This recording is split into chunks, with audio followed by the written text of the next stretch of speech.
Hello there, this is Curtis Szmania, and I'll be changing history with the Battle of the Bismarck Sea. It was a World War II battle fought between the Japanese and American and Australian forces in the Pacific. It was a 3-day battle fought in March, March 2nd to March 4th, 1943. I wrote a history article on the battle. You can read more about it. To sum it up, though, here, it was a Japanese convoy that was essentially annihilated by American and Australian bombers and fighters. There were 16 vessels in the convoy, 8 transports, which 8 of them were destroyed, all 8 of them, by the end of the battle in real life. And there were also 8 escort destroyers. 5 of those were destroyed. So that totals 13. 13 vessels were destroyed out of the 16. It was just a complete loss, really. The Japanese had to change tactics and everything. And anyway, if you want to read more about the battle, what happened historically, then you can read the article I wrote. But here, I'll be going after a historical result.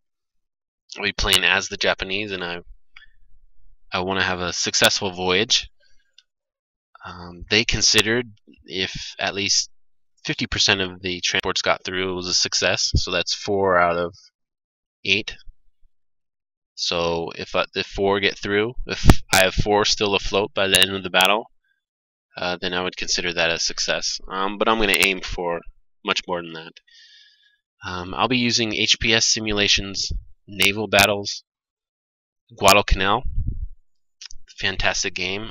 They have HPS simulations. If you're familiar with, they have many of their games are land battles and land campaigns, and they're turn-based mostly. The naval battles they make, the naval games, are real-time, and this one is as well. It's a 20-minute battle. Of course, the battle wasn't 20 minutes in real life. It was a 3-day battle, but they've kind of crunched everything together here in this scenario with the Bismarck Sea, and so that's one of the limitations on the game. We're just going to be playing out a 20-minute battle here. See, in real life, 1 transport was sunk on the first day, and then the rest were sunk on subsequent days. But they've all the vessels are here, and we're going to play it out in one engagement. Now, I'm using Fraps to record. Usually I don't, but in this situation it's quite a good program. But there's a limitation here. You're not seeing the whole screen, you're only seeing the action part of the screen. If you're familiar with the interface for HPS simulations, they have sort of a left pane, a toolbar on top, a menu toolbar, and then the main action screen here, which you can see me clicking. That's what you're watching. That's where all the good stuff happens. So that's all you can see. But I'll be posting screenshots as well of my whole screen, and so you give you a better idea of what's all going on. But you won't miss anything because all the action's here. And let me go through my dispositions of my forces. Here are the transports. There's 8 of them.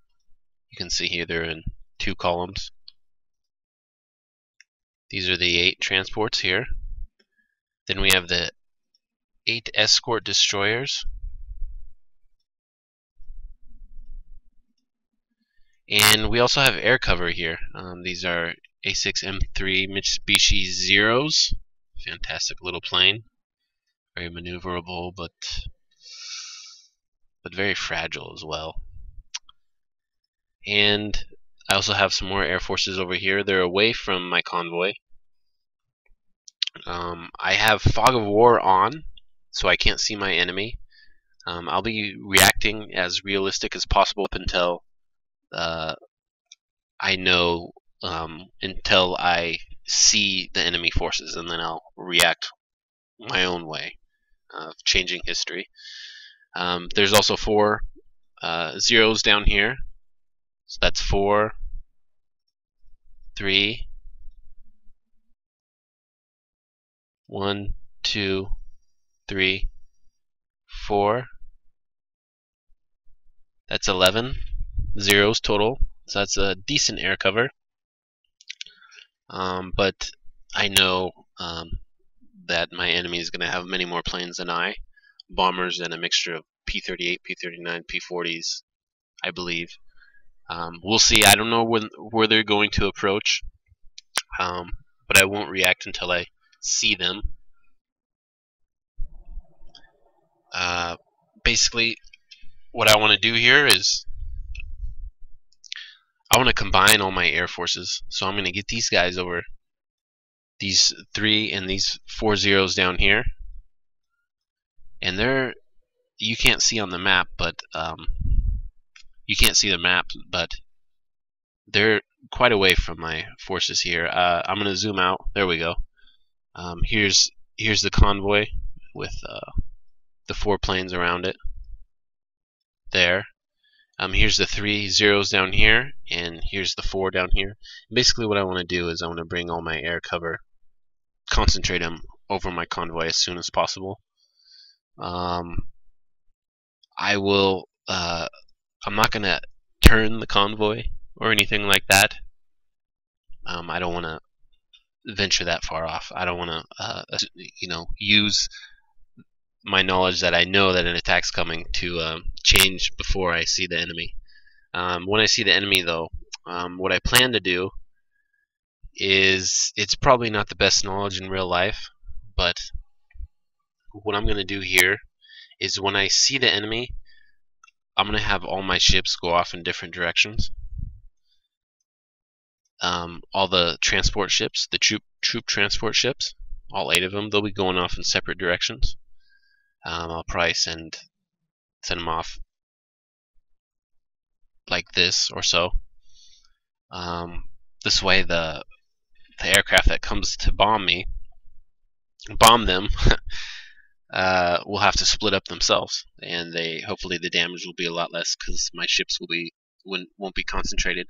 What I'll do with my destroyers is I'm going to concentrate my destroyers and use them kind of to screen. They have smoke, so they can use smoke kind of just to screen the escape of the transports, and the destroyers are kind of just going to be a decoy and screening with smoke, really. I want to save the transports here. That was the most vital thing, so I want at least 4 of them to make it, but hopefully many more will. My fighters will, of course, engage the bombers, hopefully before the enemy arrives to bomb my ships. So I'm going to play it out, and we'll see how it goes.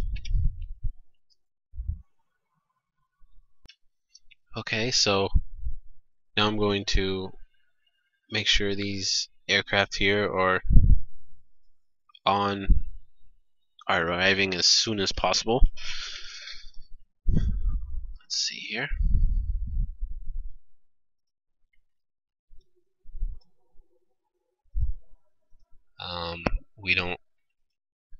We want to make sure we have as much air cover as possible when the enemy arrives.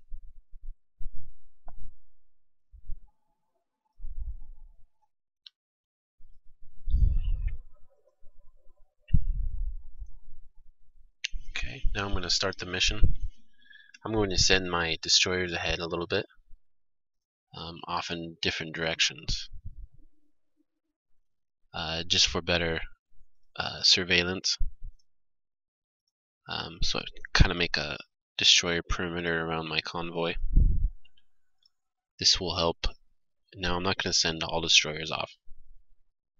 2 of them I'll keep just beside for smoke screening. The other ones I'll send 2 behind, like so. And the little green arrow here shows where they're headed. And then 4 kind of spreading out in front. Kind of work my way down this way with the destroyers until I run into the enemy air. So I get sort of a forewarned notice here.